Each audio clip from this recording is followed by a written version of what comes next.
Noong 1 a.m. ng January 26, lumubog ang MV Tisha Christine 3. Lahat ng survivors ay may iisang obserbasyon. Kalma ang panahon pero overloaded at tagilid ang barko. Nais po namin iklaro na nasa dock pa lang po ang barko, tagilid na. If only the dead can talk, ika nga. Pero sa 11 katawan na lumutang, tila bang kahit ang mga patay ay naispabulaan na ng kanilang kasinungalingan. Higit sa lahat, Alison, direkta ko tong sasabihin sa iyo. Kailan mo kami haharapin? Kailan kayo hihingi ng tawad sa inyong mga kasalanan? Siguro tinapalan yung mukha nito ng salapi. Kaya pinalusot. 32 namatay, sunog at meron talagang kapabayaan. And yet, wala man ng parusa na ipinataw sa Alison. Sobrang garapala naman to.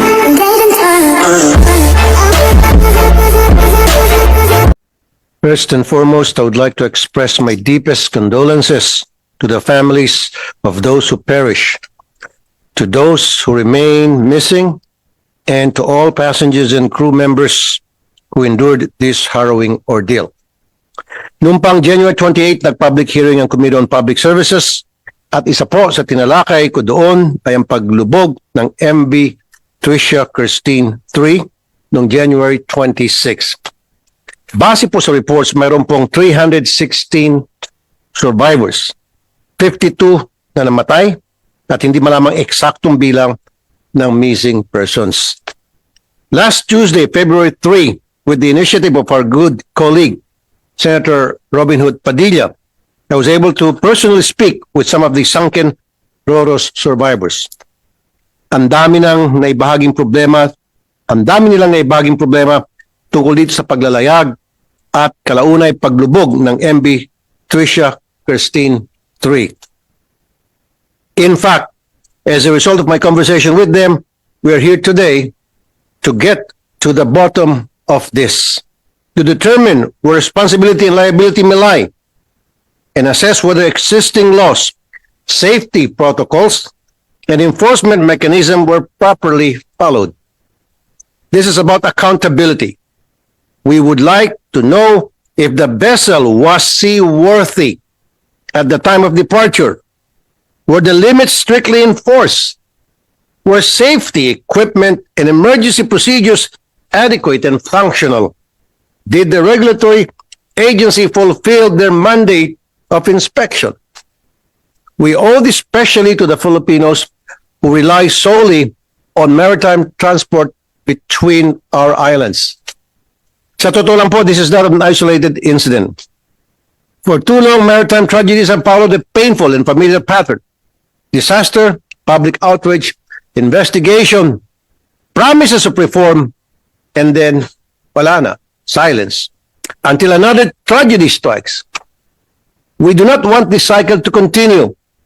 Where gaps in policy of enforcement are identified, this committee will not hesitate to recommend corrective legislative or regulatory action. This incident is a serious public concern and demands a full, transparent, and credible inquiry. Para hindi na po maulit ang ganitong disgrasya, kailangang mapanagot ang dapat managot. The public deserves clear answers, and the Senate will ensure that accountability is pursued. With this said, I'm opening this hearing for discussions in the following order of issues. 1, MV Tricia Christine 3 tragedy. 2, updates on the PCG personnel who was killed by an unidentified gunman in Ipiltown, Zamboanga, Sibugay. 3, province I've observed from my ocular inspections in Batangas City just this Tuesday, February 10. And 4, the privilege speech I delivered regarding the lack of drinking water and sanitation in schools. And anyway, before we continue, gusto ko na marinig yung mga survivors dito na pinapunta natin. Compliments of Senator Robin Padilla. Sinong gusto magsalita? Si ma'am? Anong pangalan niyo po, ma'am? Survivor si ma'am. Ma'am Fatima Sweeney Sahili. Yes. Go ahead po, ma'am. Ako po ay magsasalita in behalf of the victims and witnesses. Una po, andito ako ngayon bilang anak ng biktima, representative ng kapwa biktima at lahat ng kaanak na binago ng trahedyang ito. Ngunit higit sa lahat, andito ako ngayon bilang isang ordinaryong Pilipino na may napakasimpleng hiling. ang makapaglayag ng ligtas ang bawat Pilipino sa kahit saang sulok ng bansa. Noong 1 a.m. ng January 26, lumubog ang MV Tisha Christine 3. Lahat ng survivors ay may iisang obserbasyon, kalma ang panahon pero overloaded at tagilid ang barko. Nais po namin iklaro na nasa dock pa lang po ang barko, tagilid na. Andito po ang human driver na sinabihan ni Maestro na okay lang daw kay Kapitan na tagilid. Sabi niyo po sir, ginawa naman ng due diligence ng PCG. Andito po ngayon ang witness na sinabihan ko po na lang ang sabi ng PCG officers nyo on duty at that night. Nung kumakatat pa sila para tulungan nyo, pinagsarhan nyo pa po ng punto. Manawa, ang inyong emergency response noong andun na ang PCG officers na nagre-rescue. Andito po ang kasama nating witness na kasama na nakasakay sa MV2 Bataha na sinasabing wala pong initial basic first aid o kung meron man po mali-mali. In fact, sa sobrang tagal po ng response ng PCG, may mga namatay pa po habang naghihintay ng rescue. Isipin niyo po, madaling araw, walang ilaw, 3 oras mahigit. May namatay pa po nung dumating na yung rescue dahil napagod sa pag-akyat ng barko.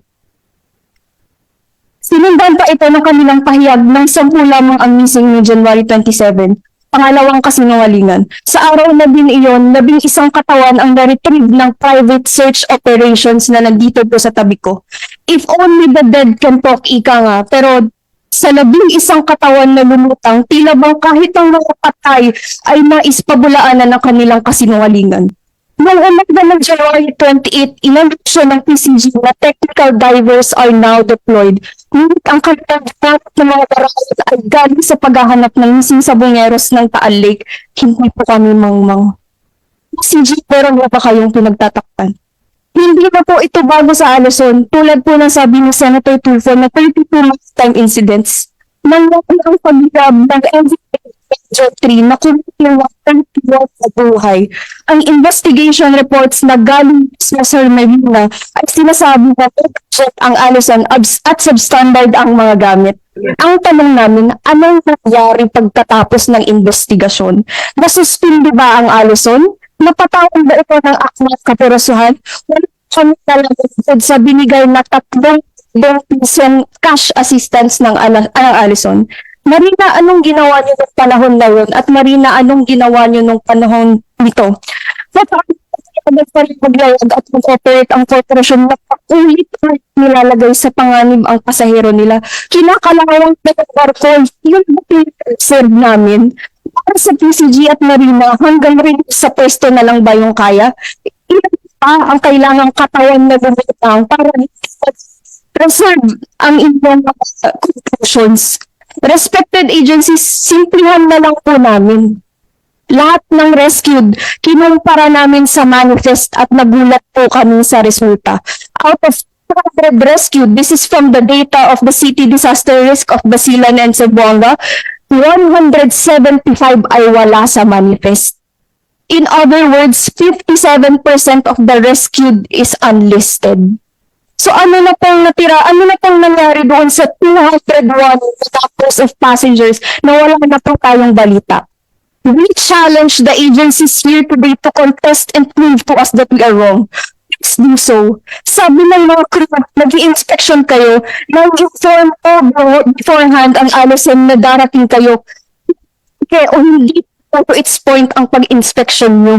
No wonder na bibilog kayo ng Alison. Para naman sa mayor ng Zamboanga City, Mayor Olaso, bago itong insidente, madalas mong bibida ang Alison sa iyong page. Akala ko ba wala kang kinalaman sa kanila? Noong incident, ang iyong kapatid, ang spokesperson ng Alison na nagbigay lamang ng 2,000 pesos na danyos para sa mga biktima. Ngayon, sinasabi na po kayo involved sa pagpapatakbo ng Alison.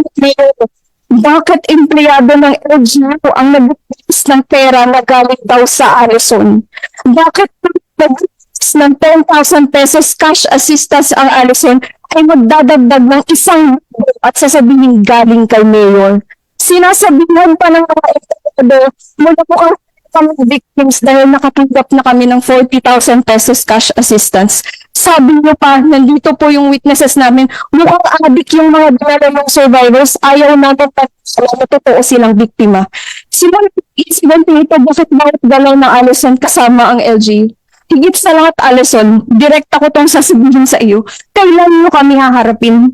Kailan kayo hihingi ng tawad sa inyong mga kasalanan? May dinada na pa pong trauma ang mga survivors, ngunit naglayag kami ulit upang harapin kayo ngayon sa Senado. Barad kayo. Ang sabi niya sa official statement mo noong January 26, agad-agad kayong rumisponde nung nakatawag kayo ng distress call. Una, walang distress call. Sinungaling kayo. Pangalawa, mahigit 3 oras pa lutang-lutang naghihintay ng rescue. Ganun ba ang immediate response? Alisang kailan nyo ilalabas ang tinatago nyong kakatan? Hindi ka lang maaaring pag-deny dahil nakita ng mga survivors, buhay si Kapitan, ngunit bigla na lamang itong naglaho pagkatapos ng rescue. Kung patay o missing si Kapitan, bakit walang kaanak ang naghahanap dito? Alison, pati ang inyong mga crew ay dinadaya nyo at pinapahirapan. Kasi kayo ng substandard na parts. Ultimate uniforms na binibenta nyo pa sa kanila. Ang trabaho na napakatikan, napagawa nyo pati sa inyong mga intern para lang makatipid kayo sa empleyado. Lahat po ito ay simbong po sa amin ng aming mga anonymous crew at higit sa lahat, may major defect ang barko bago nyo ipapahinahin, nyo pa rin makabiyahe, basta lang kayo kumita. Wala kayong mga puso. Parehong biktima ang crew at mga pasahero dito dahil sa mata nyo, kami ay tawag ng collateral damage lang kung magbuhog man ang barko. Our esteemed lawmakers, panahon na po tingnan natin ang maritime laws, panahon na tanungin natin ang ating mga sarili. Sino ba ang nagbebenepisyo dito? Ang mga pasahero o shipping lines na hindi makatao? Naman na po, sobra-sobra na ang nasawi. Ang trauma na hindi na maaalis sa amin, our lives will never be the same. Ang hinaing namin, revoke the license of Allison, file criminal charges to the corporate owners, change the maritime laws for better dahil hindi nagtatapos sa pag-revoke ng license yung gusto namin. Magtatapos ito kung ang bukas sa isang Pilipinas na malaya at ligtas na nakakapagbiyahe ang mamamayan nito. Maraming salamat po. Thank you very much. Saan ba yung may-ari dito ng Allison? Representative ng may-ari? Hindi ka ba tinablan doon sa sinabi ng survivor? Who's the owner? Who's the representative from the owner? What's your name, sir? I'm representing the company. And your name is? Pardon me? And your name is? Attorney Nelson Tan po. I am the VP. Where's the owner? Kasi nagpadala kami ng invitation sa owner. She's my sister po. This is a family corporation. So it's a family corporation. Before you answer the question, mamaya tatanong si Senator Loren. Sa Marina, magandang tanong ng survivor, si ma'am, na ano nangyari doon sa ginawa niyong investigation, yung aksidente ng nangyari sa Lady Mary Joy? Ilan yung patay doon? Based on the record, 33. 33. Apo. So, Okay, so you conducted an investigation? Ano po naging resulta ng investigation? Nasuspindi ba yung Allison? Na-sanction ba?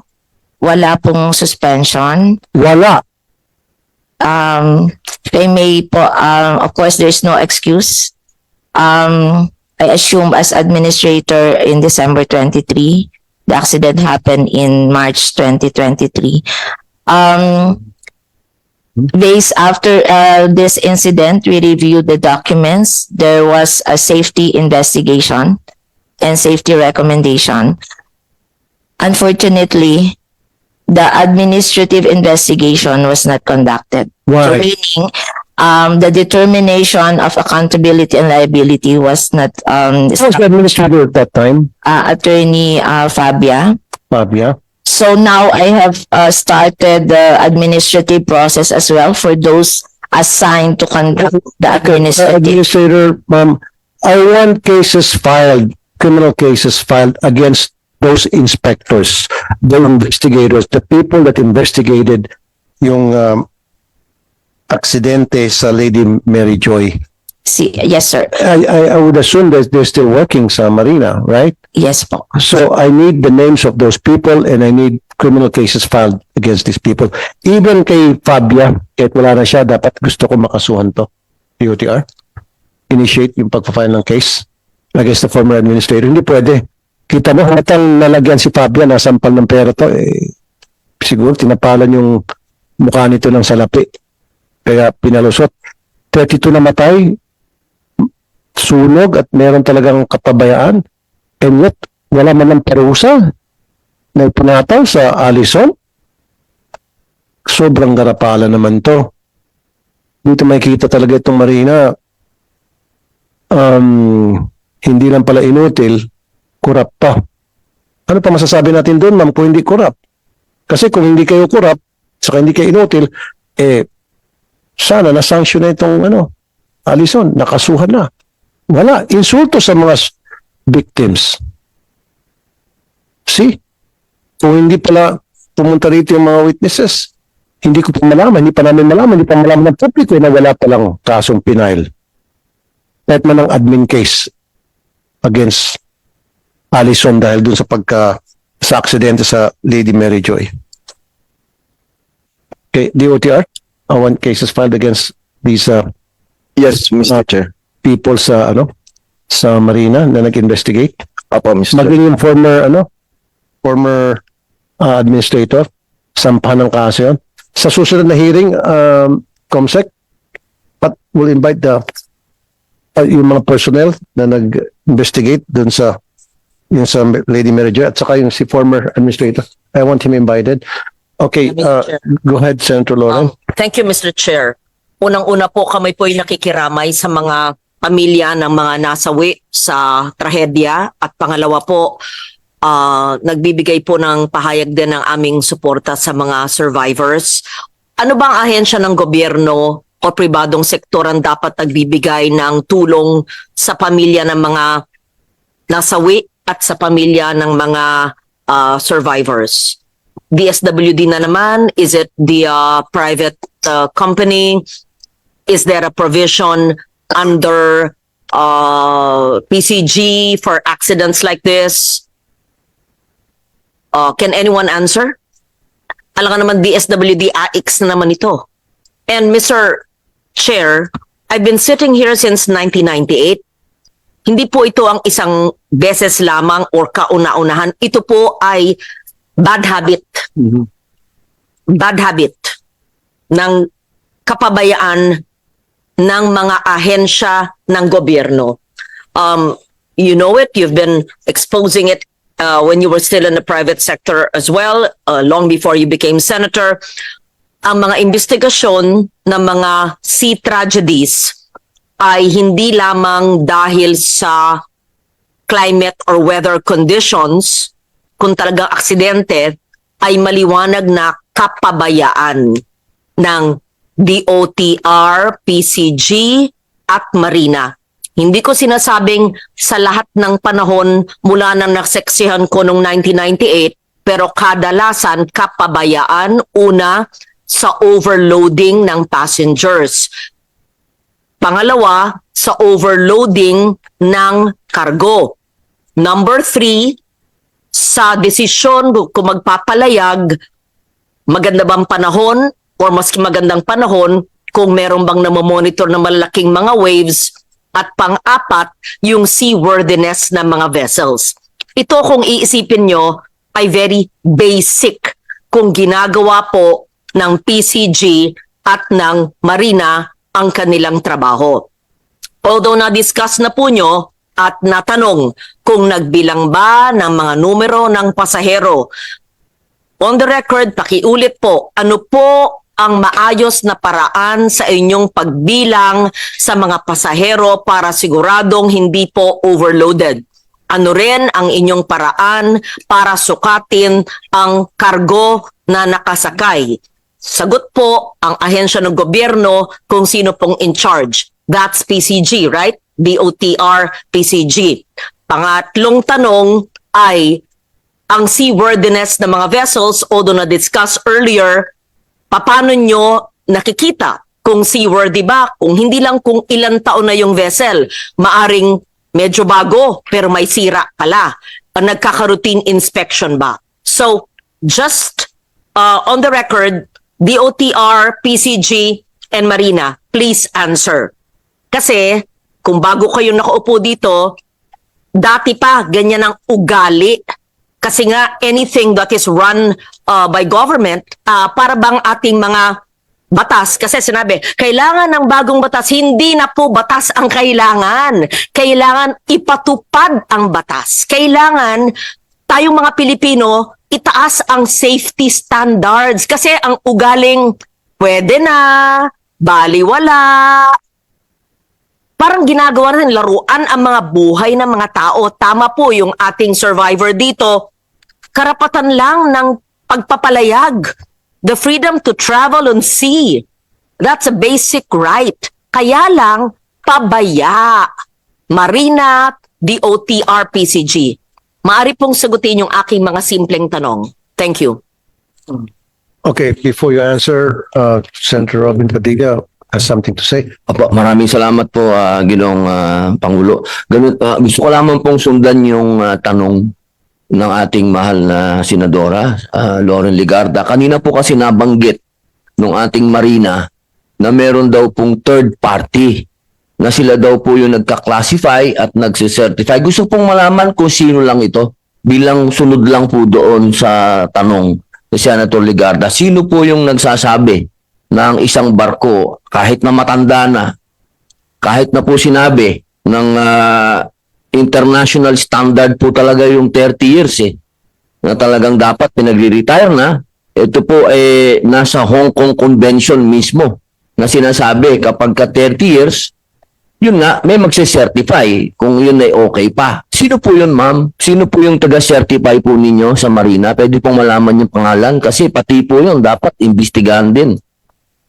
Marina, please answer the If I question. may, yes, as mentioned po, ito yung classification society na ang company ay Orient Register of Shipping. So sila po yung nagkakandak ng classification of ships and in particular this ship. Okay, sa susunod, Comsec, invite natin yung nagka-classify. Okay, can you answer the question of Senator Lauren, DOTR? Who wants to answer? Marina or PCG? Siguro DOTR na muna. Yes, Your Honor, Mr. Chair. On the part of the department, Mr. Chair, inaamin ho namin na may kapabayaan ho ang ating mga agencies, and as per the statement made yesterday by the Secretary, a department order will be issued po to correct as corrective measures po dun sa ating mga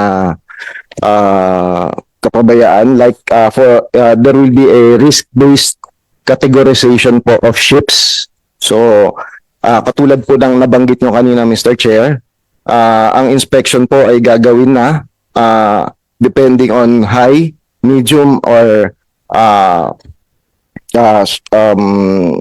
small based risk. So it will be done po ng in 3 months pagka ho yung high risk, and medium risk po will be done in 6 months. Hindi na po yung sinasabi kanina na annually or more than a year pa po before the inspection, Mr. Chair. And as to the ways to check passenger and ways to check cargo, yes po. The passengers, please explain the risk on the seaworthiness of the vessel. Is that an assessment of the vessel? Yes, Your Ano Honor. ba ang inyong standards ngayon once a year? At gagawin yung every 3 months na? For the high risks po, it will be done 3 months, every 3 months. How is it now? Once a year? Uh, Or you don't do it? I believe once a year, ma'am, but if I may, ma'am, I will defer to the inspection being made by Marina, ma'am. It should be once a year. And the new protocol now would be every 3 months? Every 3 months, ma'am, for the high risk vessels. And You determine a high-risk vessel. Definition of terms. Anong ibig sabihin po ng high risk? Pag high risk, bakit papayagan at all? High risk na nga eh. I-risk mo yung buhay ng mga tao. O Porke lang mahirap. Pag high risk, ba't nyo gagamitin? Sasakay ba kayo sa high risk? It doesn't make sense. Oh, paki-define po ano yung high risk at i-check nyo every 3 months yung high risk kung low risk. Explain po para maintindihan po namin. Oo nga naman, it doesn't make sense. Why would you do a high-risk evaluation kung yung vessel ay high-risk, ba't papayagan natin maglayag? So, titinan nyo kung yung high-risk pupunta sa low-risk, kaya papayagan nyo. Anyway, yeah, go ahead, answer the question of Senator Loren. If I have to admit, Mr. Chair, and Your Honors, that I don't have the definition specifically of the categorization of these vessels are considered high risk and other like the medium and low risk. Why do we use terms of low, medium, and high risk if we don't even know what it means? Para tayo nagbobulhan po dito. Di ba? Why do you even say it at all? Sabi po nyo, base po sa isang memorandum para po solusyonan ang nayaring trahedya na i-assess po every 3 months ang mga high risk. Simpleng katanungan po, gusto namin po maintindihan kung ano yung high risk. Sabi nyo, hindi pa nyo alam kung ano yung high risk. Paano nyo gagawin at i-implement yung memorandum kung hindi nyo alam ang ibig sabihin ng high risk? O di parang band-aid solution para lang may masabi sa media o para masabi sa hearing na may ginawa. O di wala. Yun na nga tayo kasi sa gobyerno kapabayaan talaga ito. Walang pakialam, ugaling bahala na, ugaling hayaan na. Repeat, erase what you said, explain, dahil hindi ko po maintindihan. Thank you. Yes, Madam, Mr. Chair. Ang sa akin pong pagkakaintindi dun sa high risk is that we will be looking into the age of the vessels, and dun ho sa age ng vessels, we will consider po yung ang kanilang yung risk, because kung matanda na po yung vessel, it will be considered high risk. Yun po, at first glance po, ito po yung aking pagkakaintindi dun sa high risk, medium risk, and low risk. Sino po ang mag-i-inspeksyon nito? DOTR or PCG? Or both? Or Marina? It would be Marina po. Marina? Yes po. Okay. Sino po ang head ng Marina dito? Ngayon po, how often, ganong kadalas po nyo ini-inspeksyon yung mga vessel? Ang standard po natin ay annual, Okay, once a year. once a year. Ito ba'y talagang ginaganap or sa papel lang po? Ang Totoo po, yung totoo. ang pagkaalam ko po, ginagawa po siya. Ng mga inspectors ng Marina sa mga port. Hindi lang po sa port, kapag po yung barko ay nakaangat sa shipyard, kasi required din po sila naka-dry dock, meaning inaakyat po yung barko para tingnan lahat yung mga plating sa paligid. So no? once a year Once a at year. meron pong sertifikasyon kung okay po at seaworthy at Yes safe po. At once a year, gagawin daw every 3 months ang lahat, whether high, low, at medium. DOTR, Marina, nagkakaintindihan ba po kayo kung ano ba yung low, medium, high? Ayon ba sa age ng vessel? Ano ba ho ang mga Ito po Basehan ay bagong konseptong ini-introduce, pero as administrator po, so 1 year yung standard. In 2025, I have even directed twice inspection in between the annual. Ang tinatawag po sigurong high risk kasi in-identify po namin yung mga barko na nai-involve sa accident. So yun po yung una na, kumbaga prioritization ng paulit-ulit nating babalikan kung yung mga barko na na-involve sa accident. So isang factor po yon na inintroduce na namin nung 25. At siguro po, para dagdagan ko lang po yung risk na tinatawag natin, yung age is isa, yung navigational area po, Po nyo iintayin yung aksidente bago nyo husgahan kung high risk. Dapat preventive. Maski po hindi na aaksidente, pero ayon hindi lang sa age, kung hindi sa estado ng mga makina, equipment, etc., makikita nyo yung risk, yung kalidad ng vessel. Hindi ba? Hindi ba dapat intindihan, maski ba hindi pa na aksidente, kung bulok naman ang equipment, kung sira pala, kung di pala maintained, iintayin pa natin mag-aksidenteng madalas bago tawagin na may risk. again, not providing any excuse, pero yun pong in-implement namin ng 25 ay base sa kakayahan ng marina na kasi uulitin ko po ulit, yung technical people namin ay 100 plus lang. At ito po ay kombinasyon ng naval architect, mechanical engineer, electrical engineer, and ship officers. So yung pong inintroduce ko in 2025, at kanina na-mention ko rin, yung sa passenger ships, ang na-re-inspect namin sa pagitan ng annual regular inspection is about 75% of the passenger ships except the motor bangka. Kasi po, depende po yun sa kapasidad namin. So, we recognize na we have still to improve on this. So, yun po yung pinag-uutos ng ating Secretary of the OTR. Inuna lang po namin, prioritization lang po ng pag-check. So pag na-identify na po yung sistema, kung halimbawa po yung 30 years old, di pa ulit-ulit po dapat more frequent ang inspection na dapat gawin para nababantayan po talaga natin na maintained ang safety condition.